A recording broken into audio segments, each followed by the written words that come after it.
It is important for me when I'm creating, I want the art to, well, I feel the art with all my senses.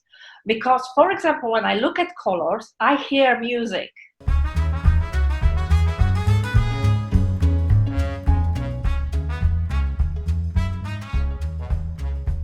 Welcome to the Visual Literacy Project Talks. I'm Kevin Wenning. In these interviews, I talk with visual creators across various disciplines about why we create the art that we do.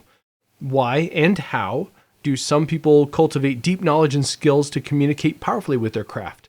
Why do certain visual styles really connect with us and others don't? When I don't understand a photograph or an artwork, I want to speak with the artist so I can reach an appreciation of their style that I never would have come to on my own. And that really is the purpose of Visual Literacy Project. These interviews are best viewed at visualliteracyproject.com, where you can view the full-length videos, also see examples of the artworks that we're talking about during these interviews, and find links to the artists and to their online galleries. Today I'm talking with Gosha Gibek. She is a painter living in Clitheroe, England. And I first came across Gosha on, I think, a social group because I saw her paintings of people on bikes, and she does a lot of art around people in motion. Anybody that's an athlete, she does commissions for. So that's where I first became aware of her, and then I found her website and her Instagram and her YouTube channel, and she does amazing landscapes and urbanscapes. And the first thing that pops out is just, wow, she uses a lot of color. This is bright, and it just grabs your attention. And I'm not talking bright and overdone like an overprocessed photo. I'm talking this painter really has a vision for what they're putting on the canvas, and that's what grabbed my attention in the first place. After talking with her, getting to know her a little bit, Gosha has a unique condition called synesthesia.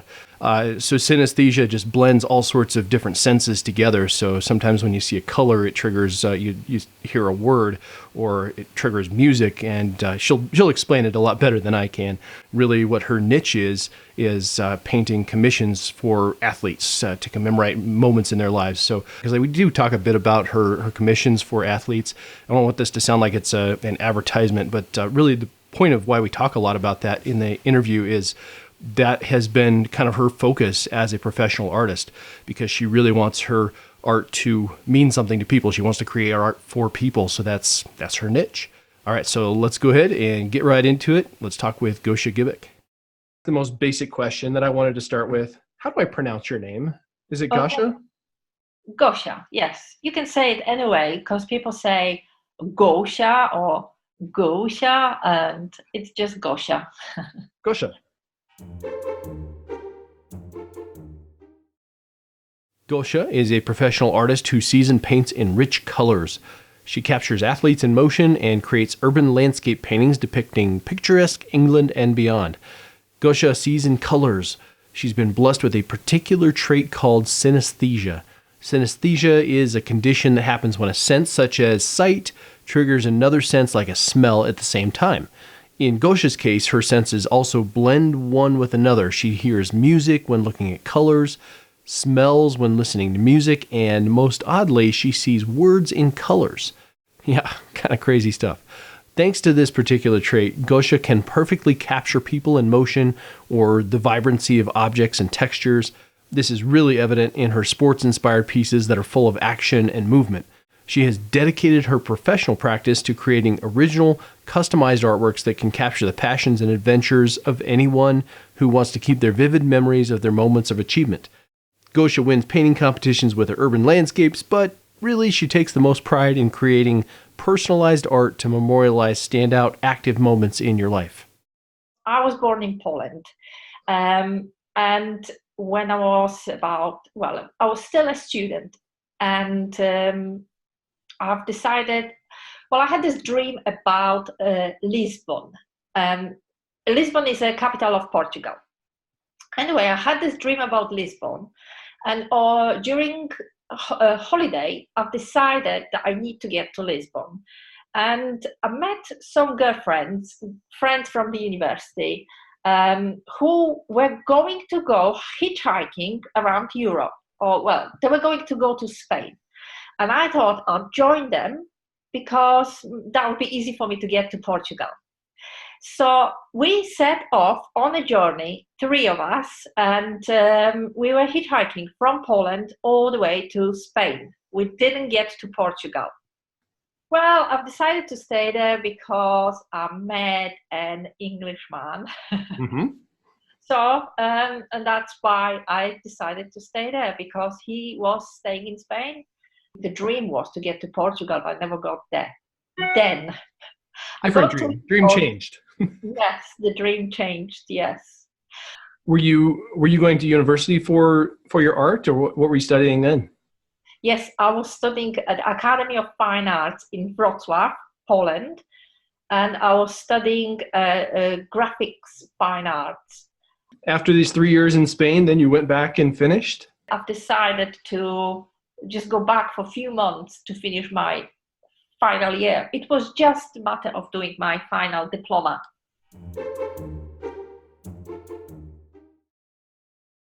Well, art is always at the back of my head.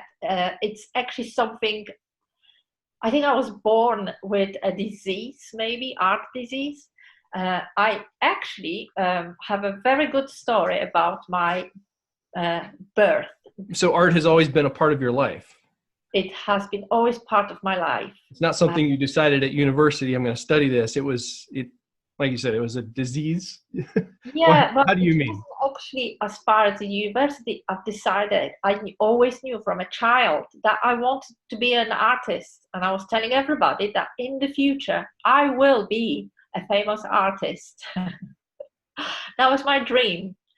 And well, tell us your story from birth. Yeah. You said you had an interesting story there.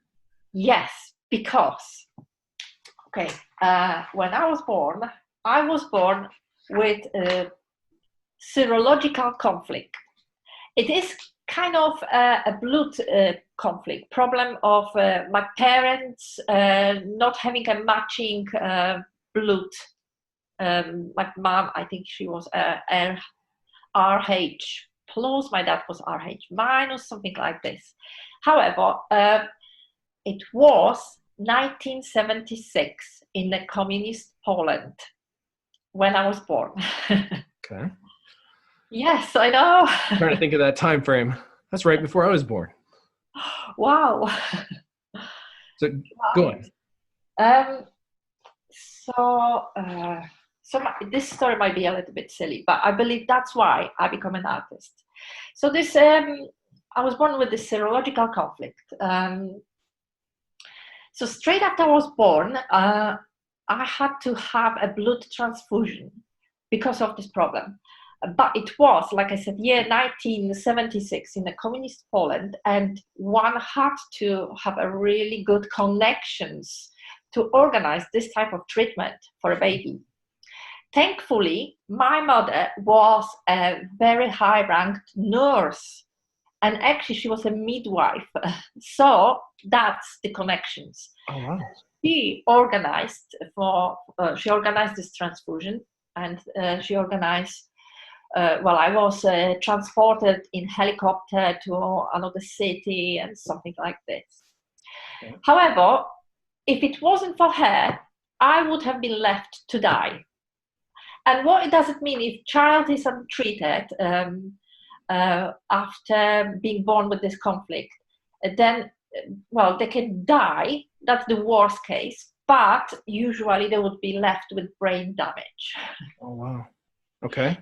So, I was saved. And I believe that I was saved for that reason too, that God gave me a second chance, that He's changed His mind because He wanted me to become this artist. Now, this isn't a silly story at all. This is important. There's another aspect of me which actually accompanies me all my life. I've got a special trait called synesthesia. Synesthesia is some kind of mixing of senses. So one sense triggers another. For example, in my case, I see words in color. Every single letter will have their own color. And the word it's a combination of those colors, with the first color being the major, giving the major color scheme to the work. And I see these colors in my head. So Kevin, for example, starts with K. K is very dark, but it's got E behind, and E is like sky blue.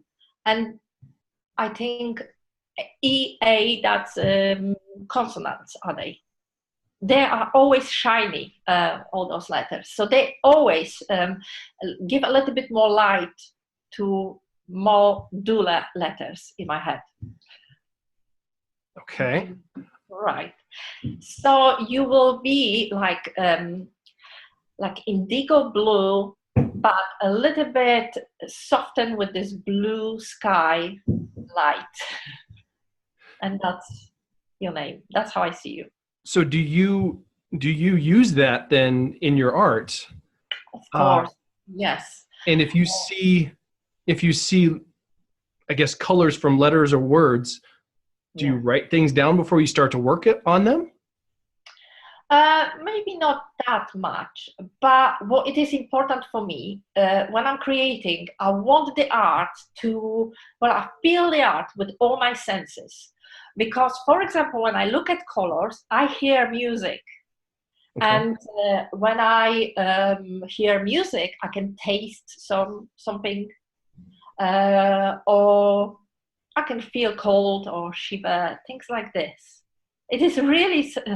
So you're, and I've, from just my little bit of research before we talked, not everybody who has synesthesia experiences it the same way. Some only have, one sense triggers another one. You have basically the whole gamut. One thing triggers all of the other senses at the same time. That's right. And that's why it is important for me in my art, because I want to reflect those sensations in my art. Mm-hmm. Hence, I believe that I create with all my senses. And, when I look at my art, I see everything is moving on the picture. And this is another mission that I would like to express through my art. I don't like it to be static. I want it to, to create some kind of moving story. Okay. Right. So when did you realize that you had synesthesia, and did you at first think that it was a detriment, or did you embrace it right away? No, I didn't. I wasn't aware that this is something special. I thought it was, when I was a child, I thought that was just normal. Right. After a while, when I grew up and I told someone about my ability to see words in color, someone just said, "Oh yeah, this is synesthesia." And I believe maybe that synesthesia also started from my childhood, when I was left a little bit with the serological conflict. And I mentioned in the beginning that children untreated can have damaged brain. Maybe, it's nothing wrong with me, but,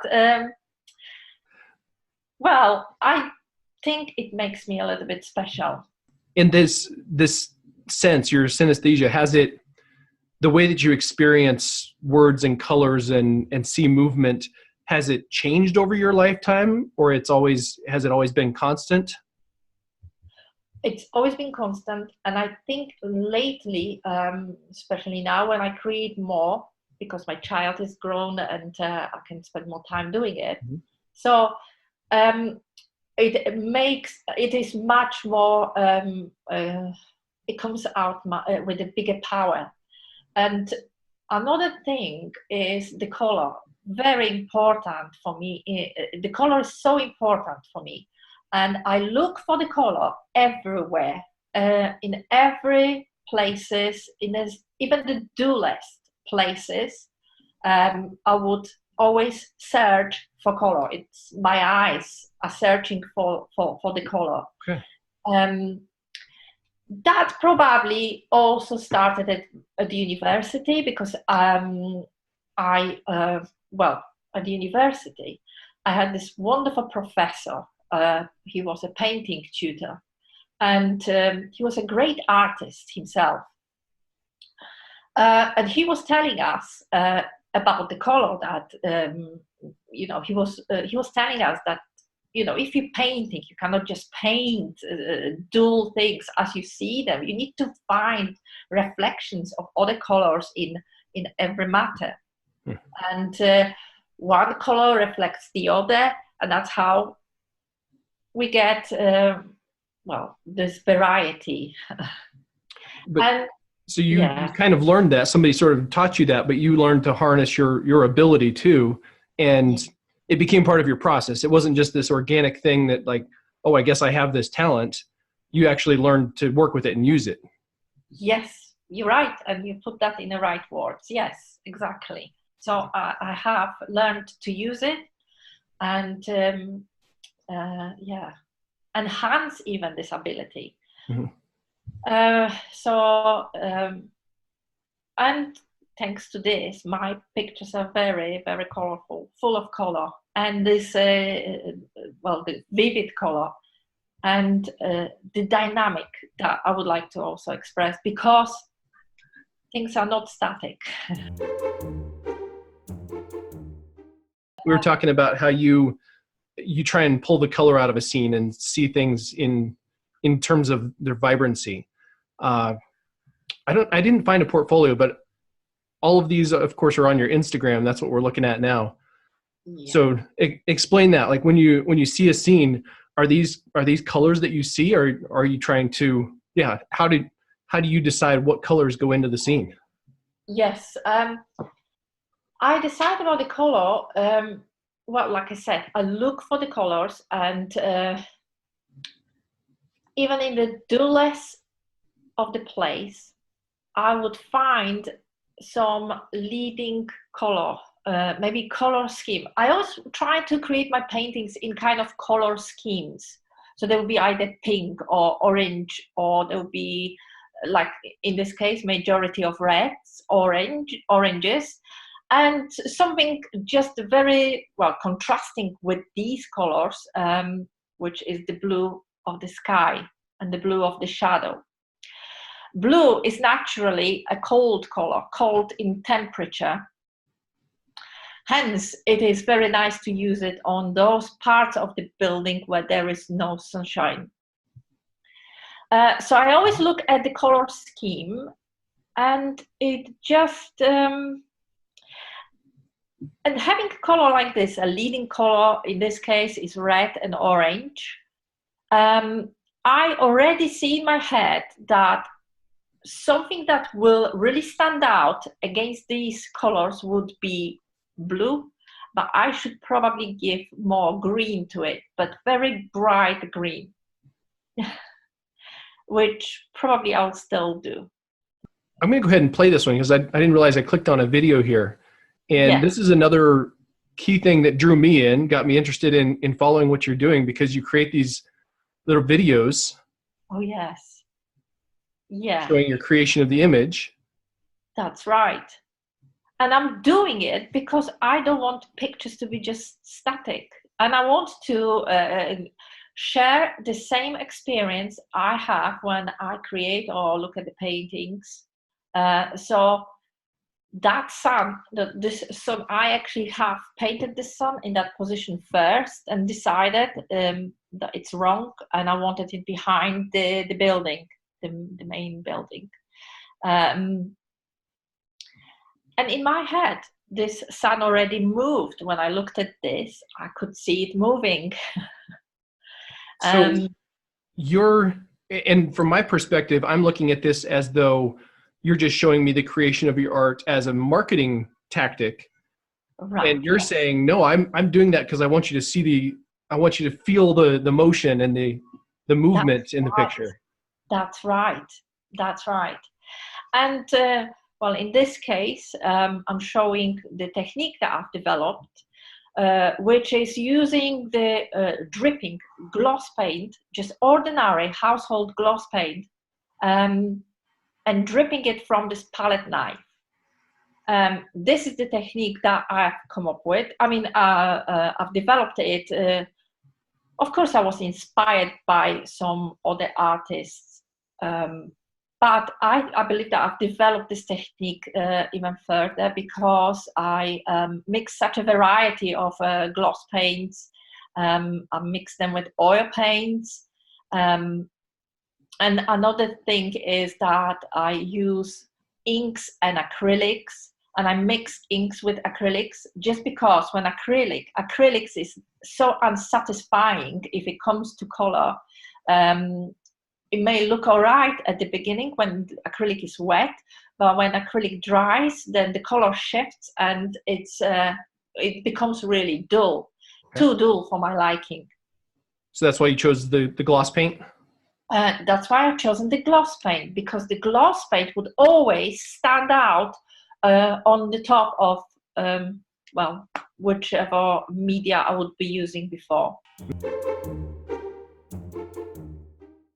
And the gloss paint always would be with contrasting to color to the major color scheme. And how I use the contrast as well, I'm using, I don't know whether you know the color theory, where we have the color wheel, and the color wheel starts with three basic colors, three primary colors, which are yellow, red, and blue. Now the yellow mixes with, so those primary colors, they just are. They cannot be mixed with from any other colors.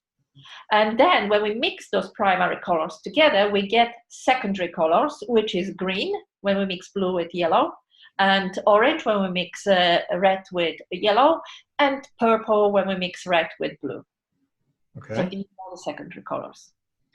Now, there are also tertiary colors, which is the, tertiary color is when the primary color mixes with the secondary color. So for example, blue with green. And in that case, we'll get some kind of hue, different hue of blue or green. It depends on the quantity of the color that we add to our mixture.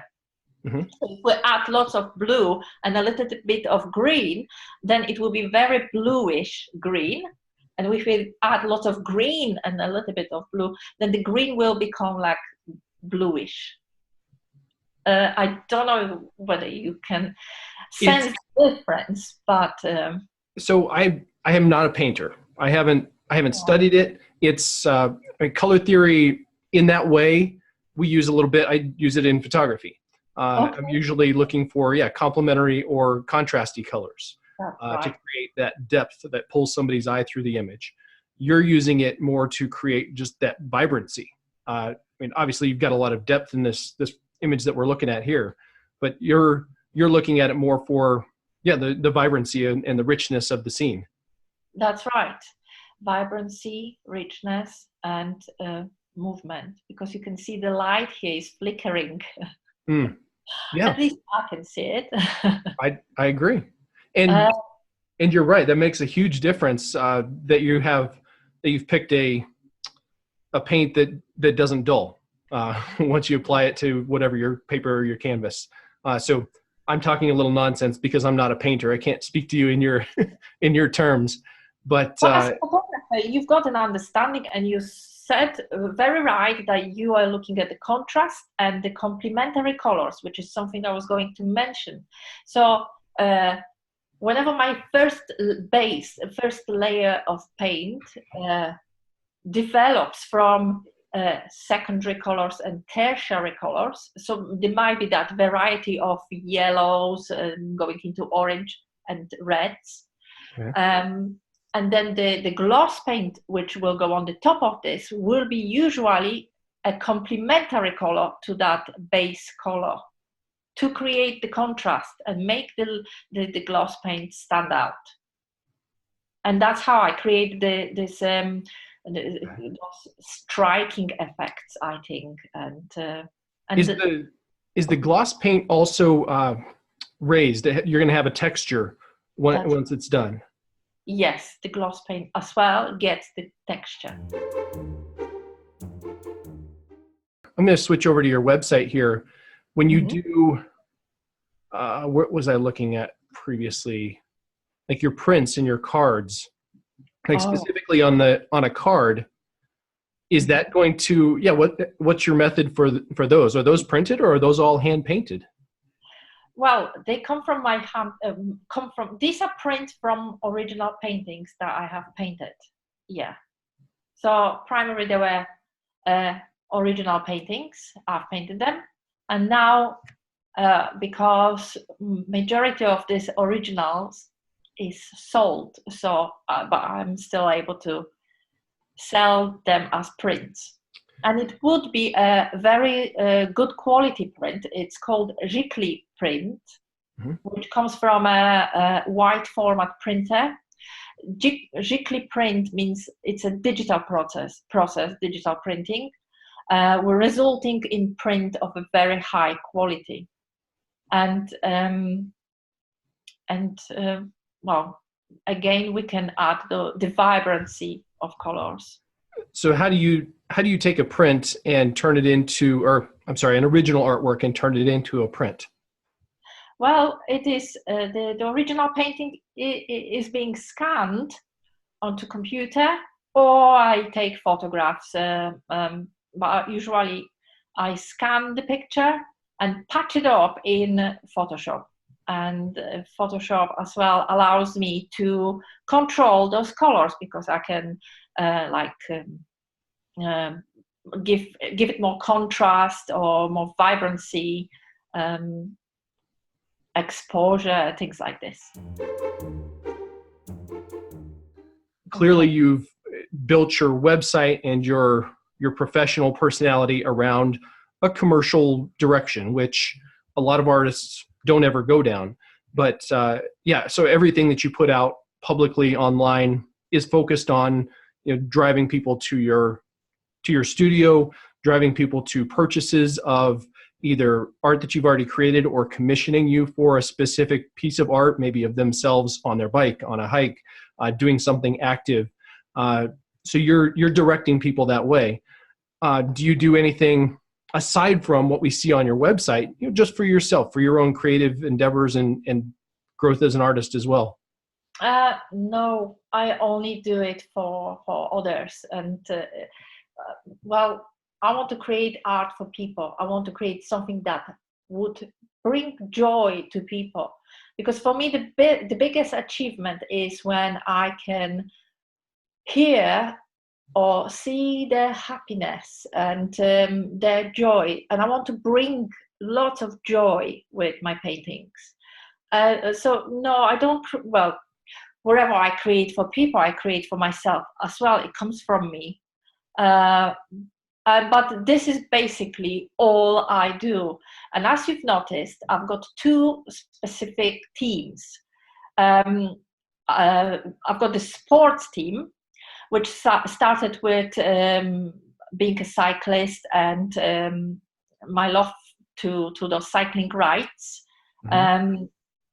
So my sports team, and the sports team, I believe the sports team is more commercial than the other team, which is the urban landscape. Because urban landscape, these are much more elaborate paintings. They take longer, and I use variety of media. It's very important, color and texture on those paintings and light, and they are on canvases. Whilst the sports team, it's a very quick technique, again, using gloss paint. And that's how it actually started. Let's look at this one real quick, because it just started, and this is actually a good demonstration of that. Okay, yes, yeah. So yeah, this is just an ordinary gloss paint.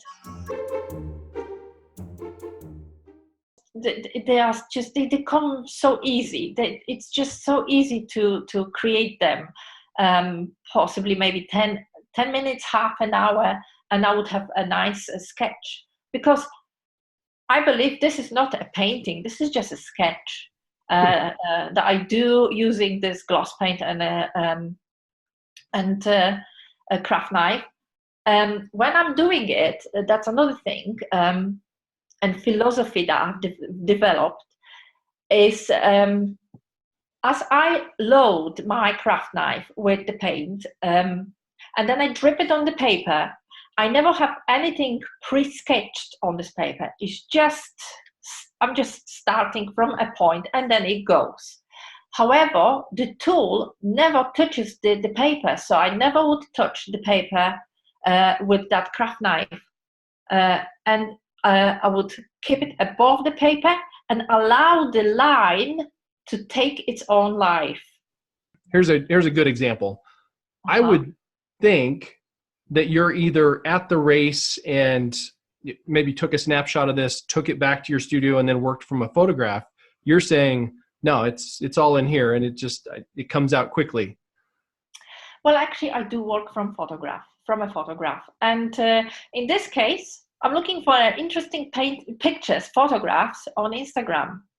And then I would paint that, and I think I'll let them know that I've created this artwork based on their photograph. So I have a photograph in front of me, but blank piece of paper. So I wouldn't sketch anything before, but just looking by looking at the photograph, not even looking at the paper, maybe just sometimes. So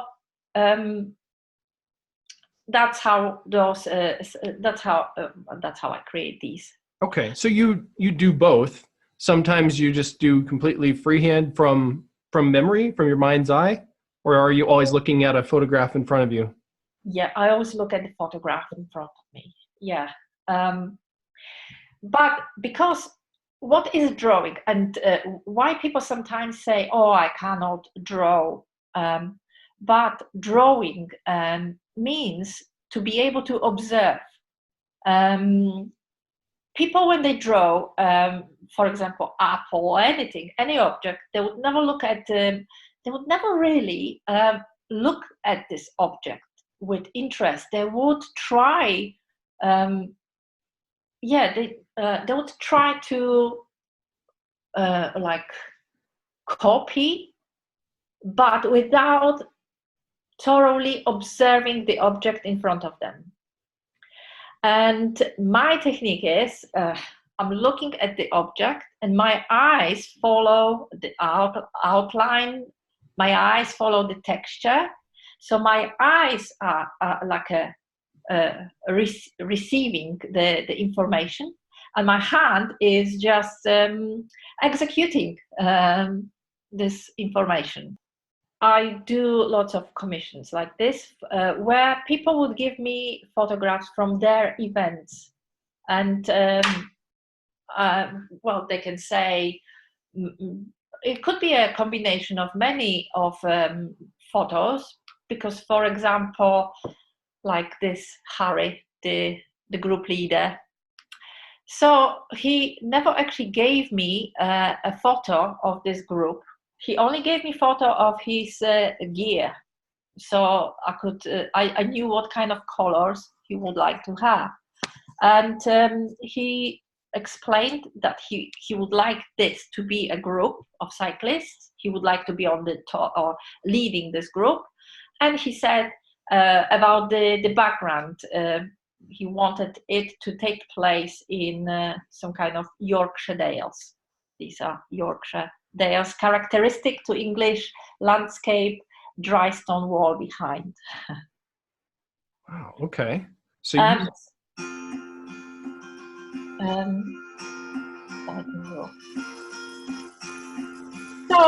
but usually people would give me their photos, and I would just create the artwork using their photos. you opened your studio, and you just told me that you just gained an art agent. What are those the two most significant? Are there anything else? Is there anything else important going on for you? Well, actually, yeah, I've got this. I've got three projects going on. But so the first one is the gallery, which has been recently reopened, redecorated. And I am planning to create, to set up a special exhibition for visitors and citizens of Clitheroe and the Ribble Valley, which is the place where I live. Clitheroe and the Ribble Valley, I know it's only limited to this place, but because the gallery is in this place, I wanted to dedicate art that I display in this gallery to Clitheroe and the surrounding area. Mm-hmm. But however, I'm asking people, and this is something I'll be asking even more, I'll be shouting about this very soon. I'm asking people to tell me exactly what sort of images, what sort of views they would like to see depicted in my paintings. So something special for them.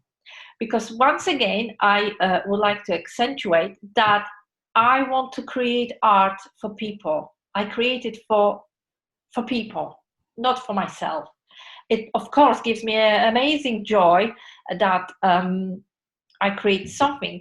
But I think the biggest joy I gain from the fact that it means something to people who are buying my art. Right. And you're creating it with them in mind first. As you said, you're not creating it for yourself. Like even your original paintings, it's for a local project. It's for display or what's the word I'm looking for here? Exhibition locally to celebrate where you live. Exactly. To celebrate where I live and to celebrate these amazing areas that, very picturesque areas that we live. So sure. The first project is to organize this exhibition, but exhibition of paintings of views of scenery that will be meaningful to people. And I'm just thinking now, why do I limit myself just to Clitheroe and Ribble Valley? If someone listens to this video, maybe someone would want to see their own favorite places somewhere in the world, and that wouldn't be a problem, because then I can feature this art on my website, and it could be like an international project. Yeah. From other artists, or you creating your style of art from their photographs? Yes, from either their photographs or from, they can just tell me about the place, and I would maybe find something suitable to depict this place. Yeah. That's a whole thing with like with photographers. Like we go take pictures of places and then try to sell them in a gallery or sell them to people, and they might have a connection for us personally, like that scene in the desert there. Yes. I've sold that to one person. Happens to be a friend of mine who lives in Tucson, Arizona, and he wanted it printed 10 feet wide by 6 feet tall, and we put it on a giant wall in his house. Because he drives past a scene that looks like that every day, right? I see. Yeah. Whereas if I had researched something in Tucson, I probably wouldn't have created that image for him, but it just resonated with him because that's something that he sees every day. It's part of his daily life. So as photographers, I find it hard to sell art to people if they don't have a personal connection to it, which is what you do all day, every day, right? You're creating art based on their passions or themselves, at an event. Anyway, I don't know where I was going with that thought, but. Well, you mentioned passion, and this is my, like a capture. I capture your passions, and that's how I would like to be recognized by. I capture people's passion. I've got another project on the go, which is I would like to create some series of art lessons where I could, on which I could tell people more about color, composition, perspective, contrast, and things like this. So I'm creating the whole series, which will be in form of blog, and also the blog would be accompanied by a video, YouTube video. When they subscribe, then I would be sending them lesson every week. Yeah. Plus, that lessons will also be taking place in real life, because I'm already forming classes, real classes here, and so you do those in your gallery, right? Yes, that's right. Yeah.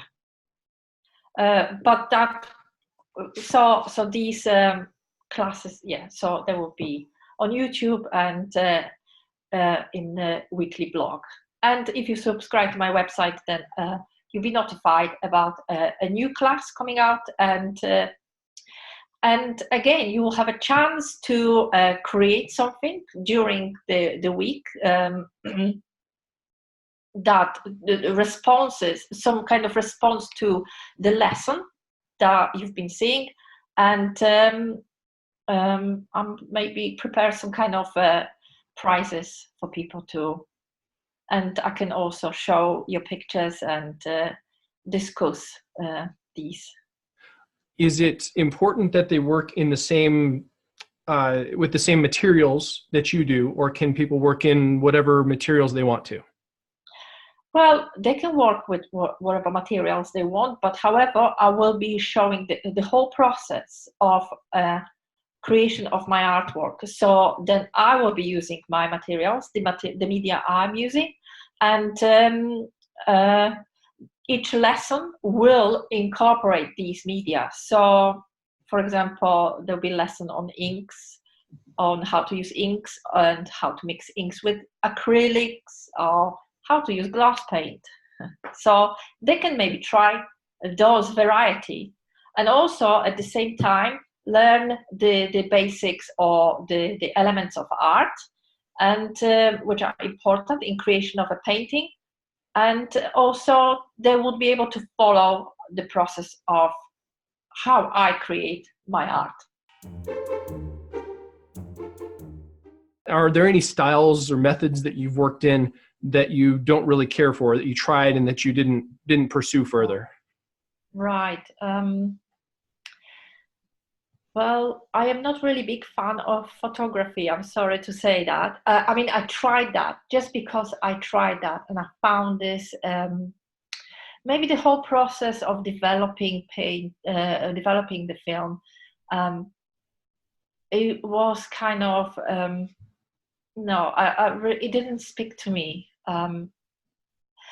But I believe I haven't got a good eye for photography, but I do appreciate good photography that tells a story, that speaks well, they can read from. So again, picture telling story. That is a very interesting answer. I love that answer, actually. And that's, if I'm being frank, that is what this series of interviews I'm doing is all about. Because I want to know that you chose your path and the style of art that you work on because you relate to the world visually, but in a specific way, in a way that means a lot to you, that you feel is accessible. And photography to me is accessible. That's what I like. But to you, it didn't do anything for you. Or you have, or maybe, and this is speaking to myself now, maybe because I haven't spent time trying painting, I haven't progressed far enough to realize that it's a superior medium. And maybe I should be painting instead. Okay, well, maybe you should be doing what you're doing, because you're doing it great, and you are always developing in this in your media, and let me to develop painting, and I will allow you to develop your photography to this amazing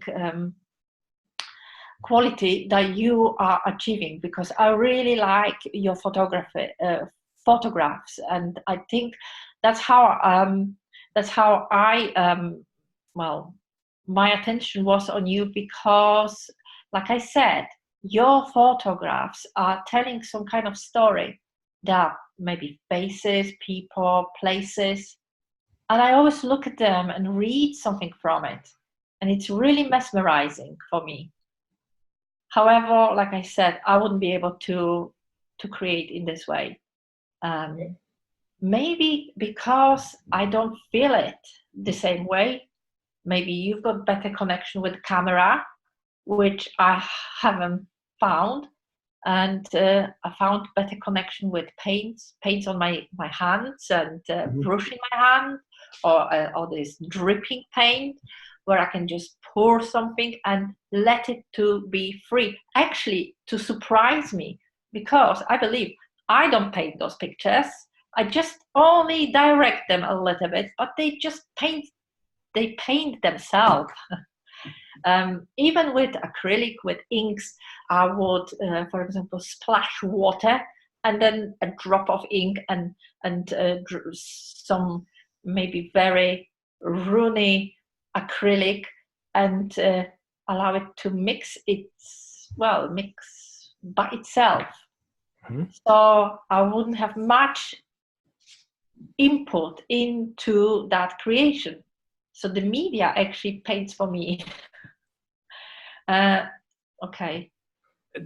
That's a very deep answer. I don't know how to pursue that further, but again, this is, my limitation in that I haven't worked with paints physically on my hands. Like you said, it's tangible, and then it sort of takes on its own life, I can imagine. Like for me, processing a photo, when I take the photo, that's the first step, and then I put it into Lightroom or Photoshop or whatever, and I process it. And that's a whole nother part of the creative process. Whereas for you, you get an image in your head, and then the actual creation of it, like you said, the paint takes on its own life, and it sort of creates the picture by itself. And that's sort of how it is for me when I process a photo in software. Right. Okay. Yes. Brilliant. And you can feel the connection with your camera when you've got camera in your hand, and your eye behind the zoom. What do you call that glass? The viewfinder. Yes. So, and you find you probably are feeling connected to this instrument that you have in your hand and the scene that you try to take photo of, and how to maybe use that connection, or how to not how to direct it to how to direct it to create the image. You've got that power over this instrument, over this device in your hand.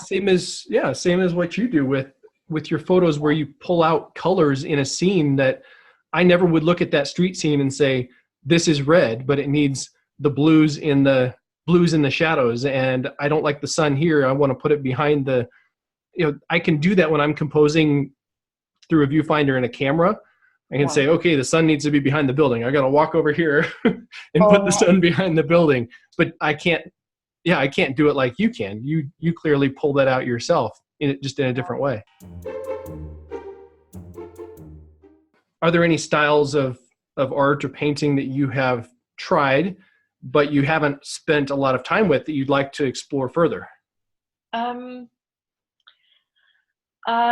Well, I really like oil paints, but I don't have much patience to them.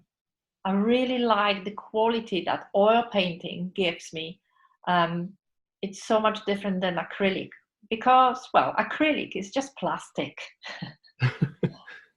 But oil paints, these are the media used by masters, from Leonardo da Vinci to Picasso. But I haven't got much patience to oil paints. They always take so long, and I want to finish my picture very quick, because, well, to chase this image maybe that I have in my head. So yes. That's important. That's absolutely important. Time management and knowing the result that you need out of it is just as important as enjoying the creation of it, right? Yes, yeah. Of course, I enjoy the creation of it. And with oil paints, it's the process is so sacred, I would say, because oil paints are so special. Well, like I said, they've been used by masters, and I've got so much respect to this media. But I'm a little bit scared of them, and I haven't got that much patience to them. I used to paint a lot of oil paintings. I don't do it now due to the fact that I really want it to, well, I would like to speed up the process. And also, well, acrylic paints dry quicker and I can experiment more with them. I can, for example, experiment with layering different colors on the top of one another and see what happens, obtaining some kind of different textures and things like this. Mm-hmm.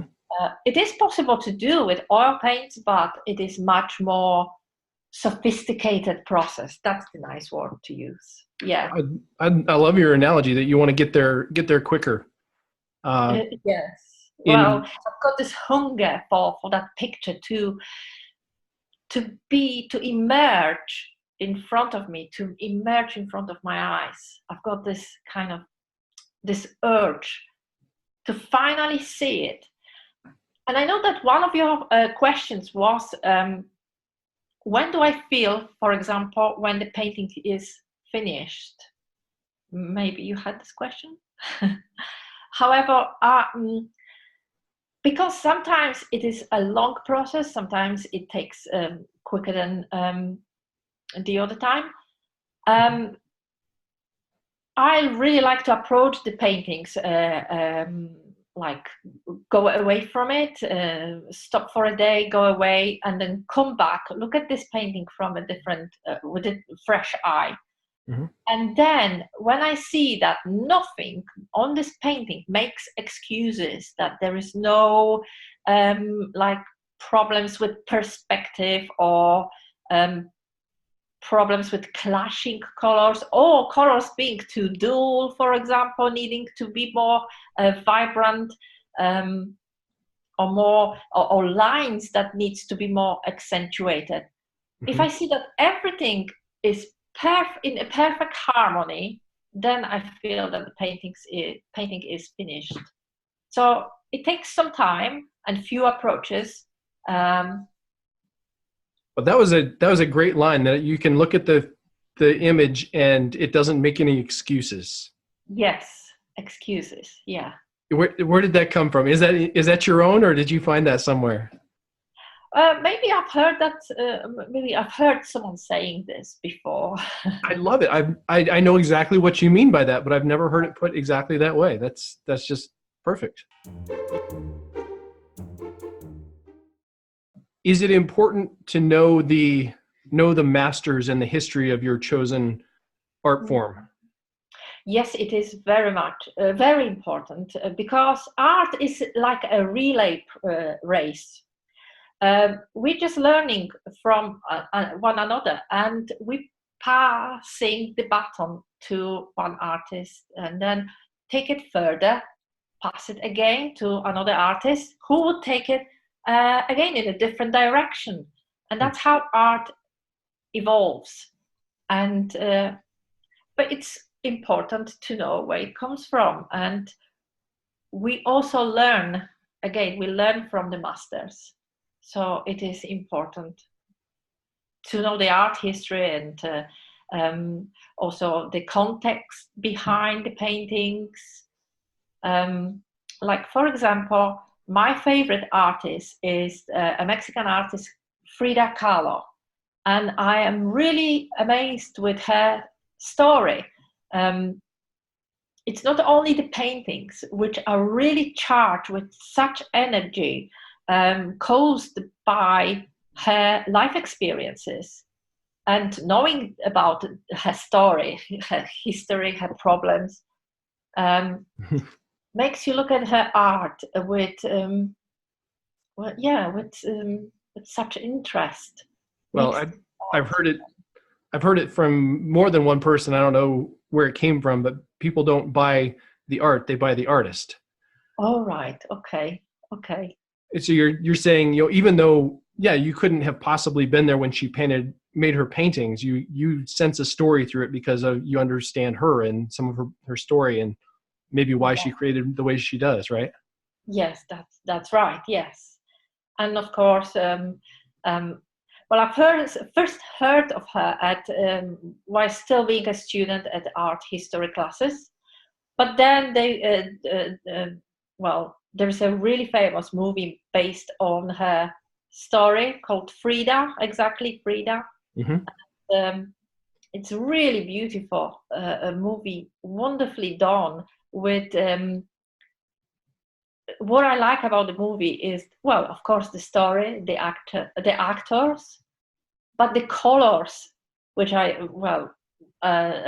which are presented in this movie, colors, very vibrant colors of Mexico, reds, oranges, and blues, and it is the whole movie. Well, in my head, is just that array of colors. I can't remember watching that movie. Movies don't stick in my head. I know I've watched that one, but not recently. Okay. So you draw a lot of inspiration from, I don't know, from previous masters, from your art education. Do you all draw just as much from real life and just your own experiences? And like you said, you want to create things quickly and just see images come to life. You can experiment with things based on the tools that you've chosen. Do you draw more from art history and other masters, or from your own experience and just experimenting? I would possibly combine both and start from the masters, because it is of course advised for artists to look at the work of masters, of previous artists, because it's a great learning path, and that's how children learn at school art. They learn by copying, actually, masters first. That's the beginning of learning art, because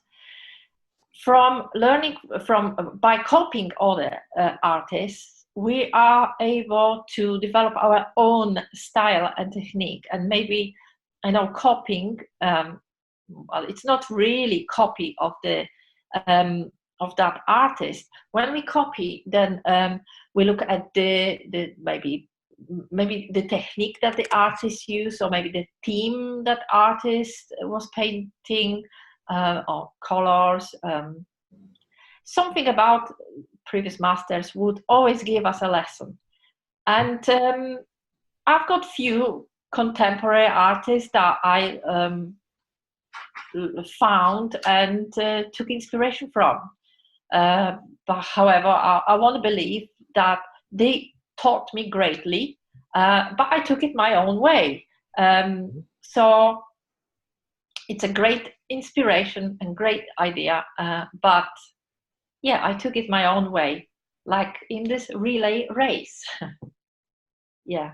Right. You take a little bit and then you take it further. And take it further and take it your own way until you create something of your own. Yeah. There is a lot of philosophy behind my art. Like, even with this principle that I wouldn't touch the paper with the craft knife when I drip the paint. It is kind of a philosophy, because I believe if I touch the paper, then that's it. It's spoiled, and it's not its own. It's not natural anymore. It lost its purity, and maybe purity. And I've heard this idea in a movie by Wim Wenders' Lisbon Story. It's a very arty movie, again, movie that changed my life. Anyway, there were two directors, film directors, and one got lost in Lisbon. He got a little bit crazy. Well, he buried himself in some kind of old van, and then he wandered along the streets of Lisbon with a camera on his back, because he believed that if he looked through this camera with his own eyes, that the image would lose this purity. It would have been contaminated. I know it's a little bit silly and crazy, but that really took to me. And I in the same way, I believe, when I touch the paper with the craft knife or even brush, I don't really like using much brush, because brush forces you to touch that paper, and it is your hand that is controlling the image, not the media itself. Well, that gives a whole different meaning to you letting the paint create the image. Wow, you didn't explain that before when you were talking about how the paint takes on a life of its own. That adds a whole new meaning to it. Right. Okay. Then, yeah. That's beautiful. And I know there is a lot of philosophy behind it, but well. That's good stuff. That's good stuff. I like that kind of explanation. Those are the kind of things that you don't get when you just look at a picture on a wall or even read an artist statement a lot of times. Okay. And that's what this is all about. That's why I love talking to other people about why do you create art the way that you do.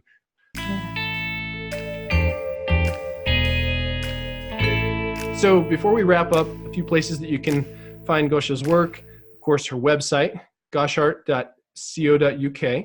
And you can find everything there as far as her urbanscapes, her sports arts, which of course you want to contact her to commission some work for you. There's a whole page about how to commission work as well there. And then where I found Gosha is on her Instagram. And then she also has a Facebook page. I'll post all of the links to her social media in the show notes, so you can go there and find her. And then she has an excellent YouTube page as well that shows how she creates a lot of the art and the different styles of art that she creates. So I highly recommend checking her out and subscribing to Gosha on her YouTube as well, because she creates some excellent short videos that she puts to music, and they're very inspirational. So those are the places that I found her. There are a few more links that I'll share in the show notes, and go follow Gosha. Thank you very much. All right, so follow-up thoughts from my conversation with Gosha.